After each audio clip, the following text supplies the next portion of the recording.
Hello, I'm Dave Bailey, and this is my critique of the Creation Research Museum of Ontario. I haven't actually visited it.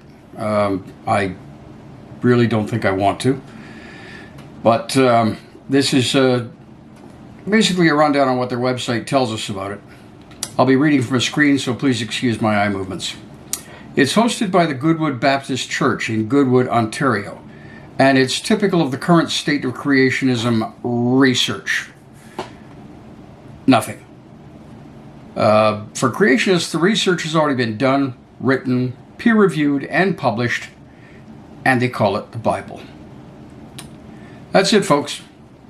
Collection of Bronze Age stories of doubtful authorship, provenance, and veracity, often translated, mistranslated, edited, rewritten, chopped, added to, and modified by religious leaders up to the present day. But with many creationists, they tend to only go up to the time of King James I, and adheres to the version of the Bible that he commissioned, which means that the year 1611, over 400 years ago, is where they chose to stop learning. Later updates to the Bible are mere changes to grammar and spelling to bring it more in line with the modern reader's abilities and expectations. They offer no new insights into history, science, geography, ancestry, and all the other things we expect from revisions. God said it, they believe it, that ends it. Pathetic. Think of all the scientific advancements since then, in which religion has played absolutely no part whatsoever. In fact, 3 years before the King James Bible, Hans Lippershey invented the telescope and revolutionized astronomy. 3 years later, the year the Bible was published, the first sunspots were discovered. Science. As of April 2022, the museum's website says that they are closed due to COVID-19 restrictions. One can only hope that the closure becomes permanent. Inflicting this on the public is laughable. On a child, it's tantamount to abuse. But they routinely drag them in, take them on field trips, and have them handle and collect fossils, all with the expectation that they accept their word that everything they find is evidence for a six-day creation and a worldwide flood. Just like it says in the Bible, the only research paper that their entire philosophy is based on. Let's take a look at some of their claims, quoted directly from their website. In order to not be accused of selective editing, the quotes you'll see are direct screen captures from their website with all spelling mistakes and grammatical errors intact. The only thing I've modified is the formatting to make it easier to read.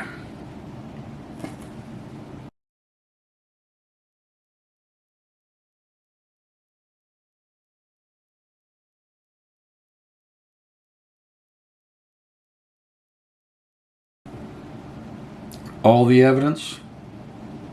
If that were true, the museum would be empty.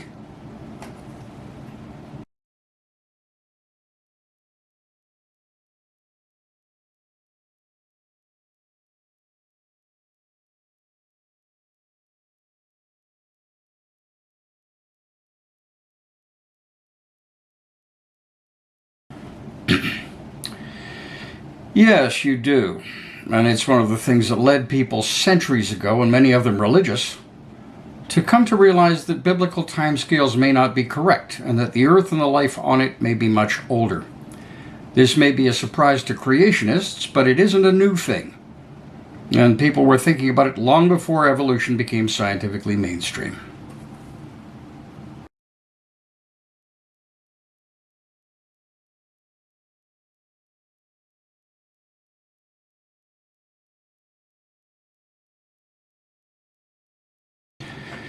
Yes, there would be, but that does not negate other, more sensible reasons. Over the billions of years that the Earth and its myriad life forms have existed, there is probably not 1 square millimeter that has not been flooded, and often catastrophically. But creationists seem to think that it can only happen once and everywhere at the same time. The undeniable fact that fossil beds of vastly different ages exist and at different levels in the sediment and strata means nothing.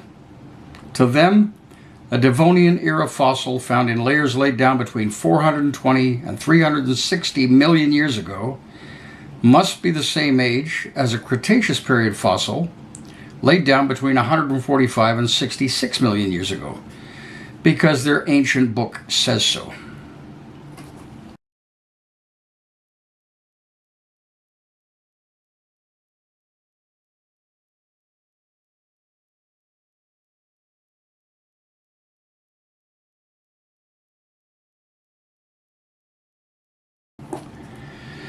Their attempt fails, and the secular world tries to obscure? No, there has been no attempt to obscure, but creationists love to play that persecution card.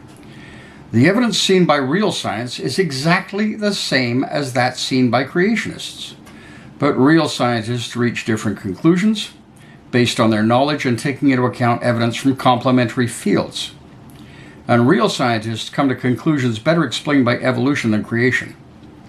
And fallacies of evolution's millions and millions years of slow burial?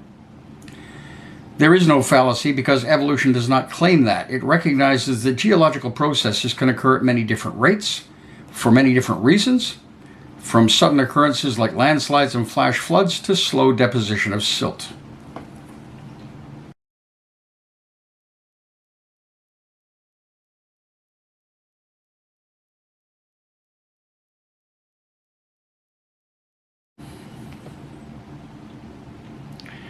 Translation from Creationese. We haven't found a fossil of a trilobite in the act of giving birth to a horse, so evolution is false.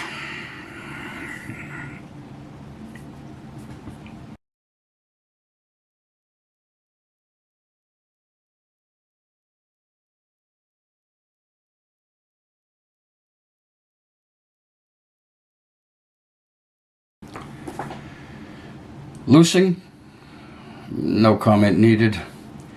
And evolution only says that new life forms will constantly develop, not that there cannot be a net loss in the overall number of individuals or species.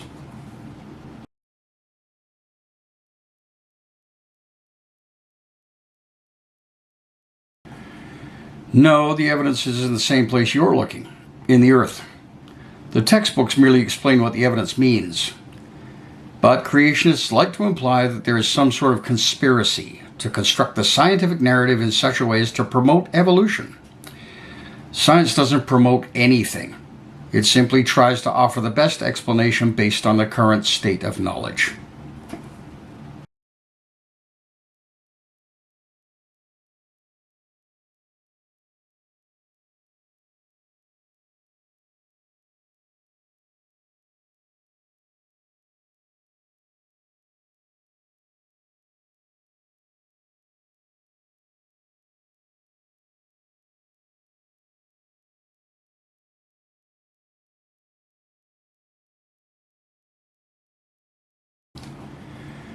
No, we do not have to conclude that bulbous algae exhibits stasis.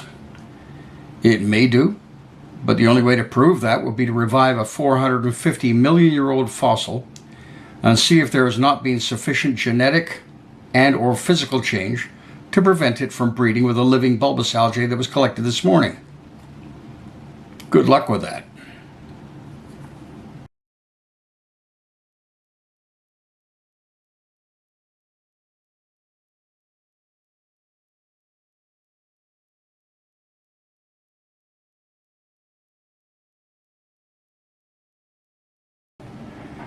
Yes, Ontario has had a catastrophic past. As part of that, there are many obvious and well-studied meteoric craters that attest to geological ages much older than biblical claims. A caption accompanying a photo of fossil freshwater clams says,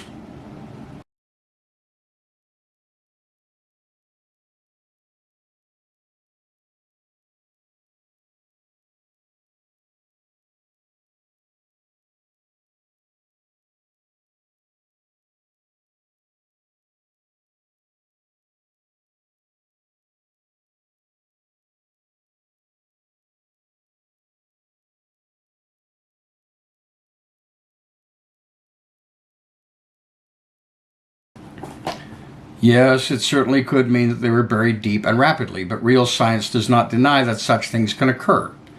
only that it is not the only explanation for all burial and fossilization events. Alternately, perhaps in the intervening 450 million years, the clams evolved from a type that stays closed when dead to one that opens. There could be many other explanations, but creationists will only and always consider only one.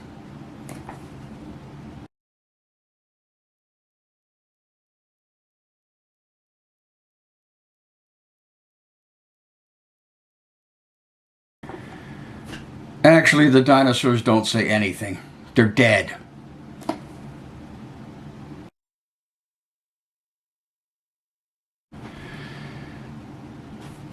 Okay, most are dead.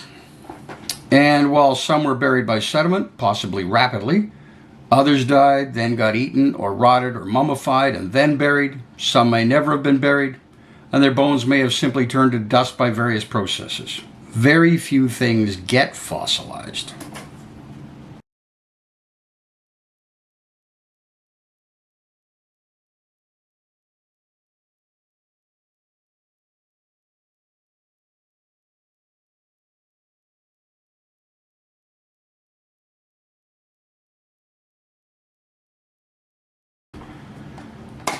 There are many ways that such a thing could happen without assuming a worldwide flood. A localized flash flood would do nicely.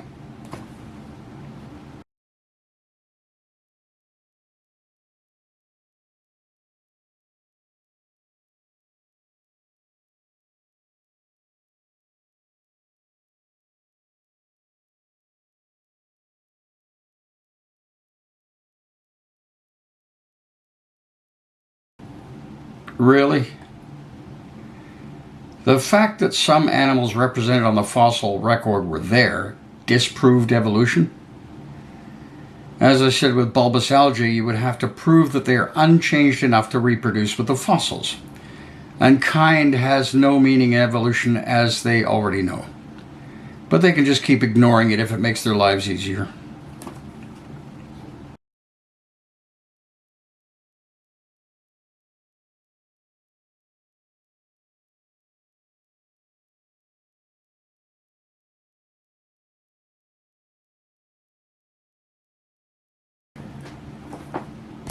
Again, so what?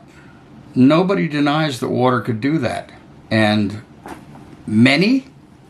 A majority? 30%? Not that it matters.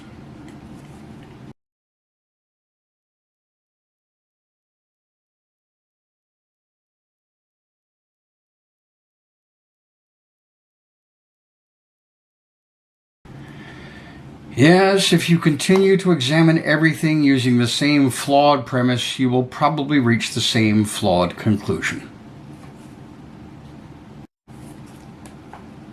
Describing a photo of a belemnite.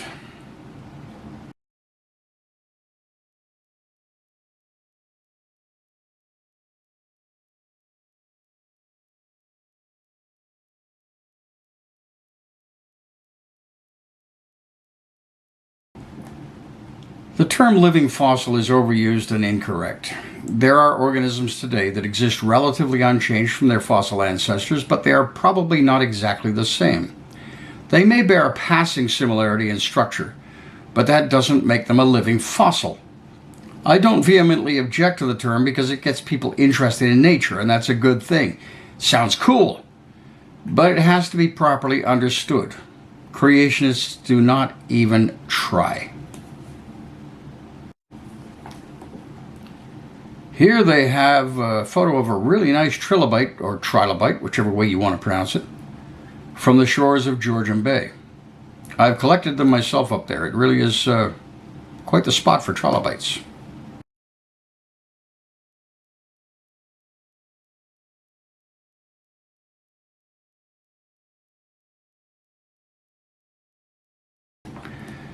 I'll be pedantic here and say that fossil trilobites, putting the words in that order, implies that there may be living ones, so trilobite fossils would sound better. But that's just me.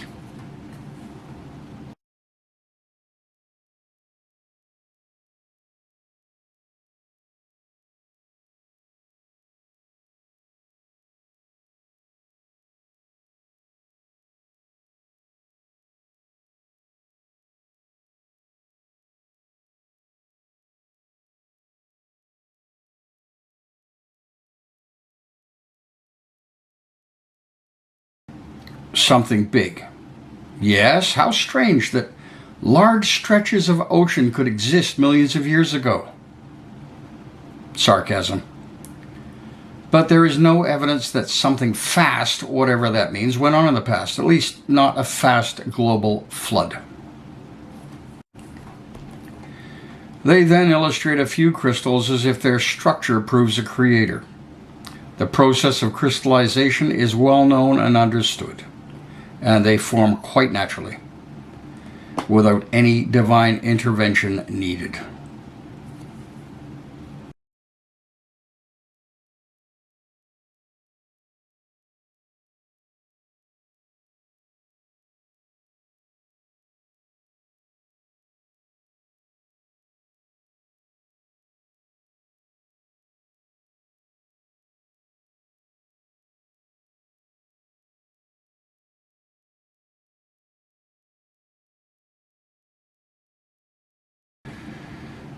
Wrong, because time is also involved, whether it's 1 year or a million.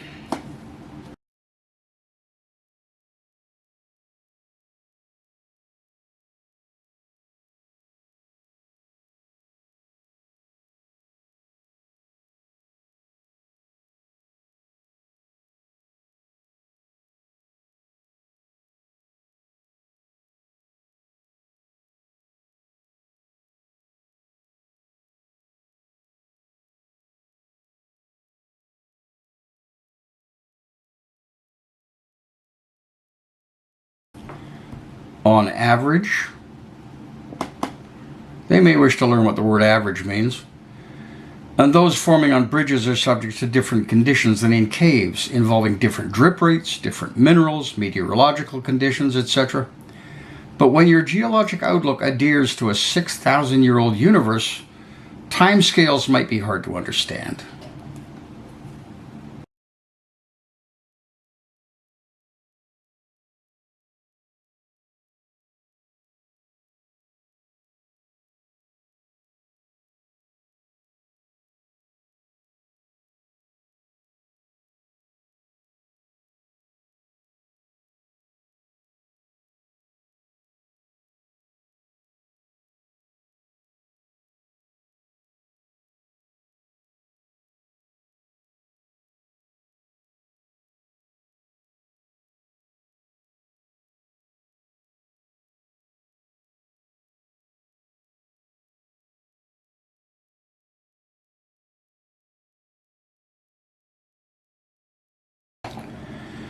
No.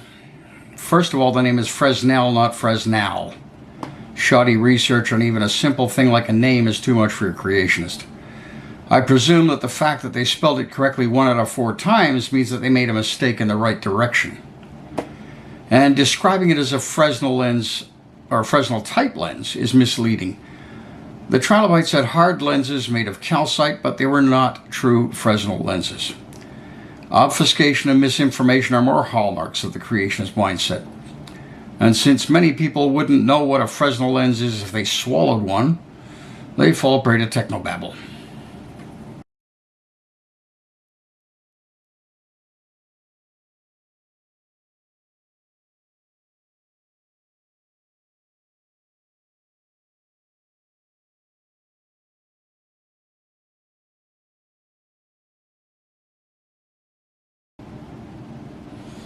Because they say so, I guess.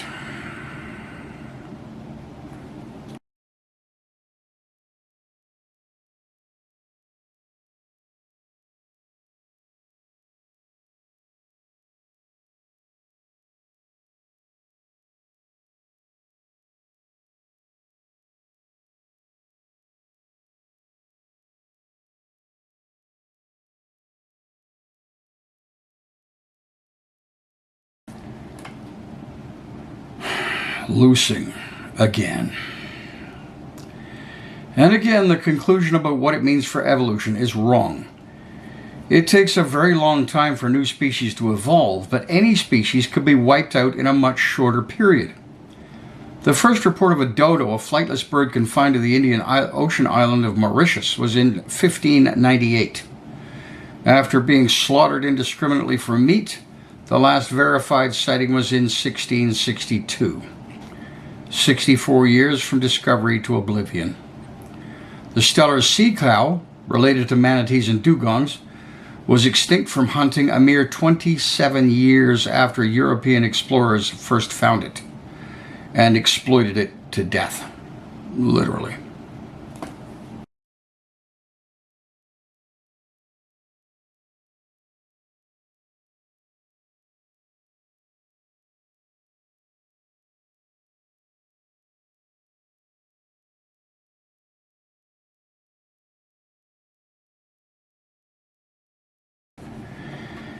Glowing minerals have nothing to do with creation as far as we know, and if they're invisible to our allegedly God-given eyes, what is the point?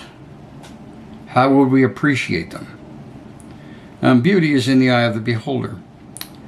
Evolution can easily explain things that many find beautiful. The incredible colors and dancing displays of various birds are a function of sexual selection. The males that put on the best performances in costume and choreography have the best chance of mating with what seem to be very judgmental females.